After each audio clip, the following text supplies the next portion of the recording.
Migraine के लिए भी ये कावा मुफीद है कि हाजमे के लिए, आपकी सेहत के लिए ये आप समझे खजाना है, खजाना। अस्सलाम वालेकुम व रहमतुल्लाहि व बरकातहू। वालेकुम सलाम जी, नाम, उम्र, वजन, शहर। क्या I just want to know uncle, ये आपकी वो जो कावा की रेसिपी क्या थी, प्लीज वो बता दें।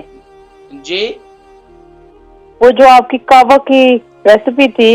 अच्छा, कावे की रेसिपी मैं बता देता हूँ, ठीक है जी, वो क्या है वो बता दें। ठीक है, मैं जिक्र करता हूँ इंशाल्लाह, प्रोग्राम देखें इंशाल्लाह। जी ठीक नेक्स्ट है। कॉलर जी, ठीक है इंशाल्लाह।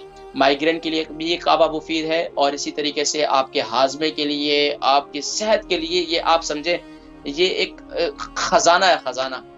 और जो यूके यूरोप में आपको पता है पहले ज़माने के अंदर कावे स्पेशल हमदर्द के होते थे, वो लेकर आते थे जड़ी बूटियों के। ये मेरा अपना इजाद करदा है। मेरे अपने उस्ताद मोहतरम को जब बताया तो इतने खुश हुए, मुझे दुआएं दे रहे थे कि या तो आपने ज़बरदस्त जो है एक नुस्खा इजाद किया। तो ये रेसिपी आप सुन लें, हर घर में, यूके के यूरोप में हर घर में आप इस्तेमाल करें तो यकीन जाने आप लोगों की सेहत बेहतर रहेगी, निज़ाम हाजमा बेहतर रहेगा।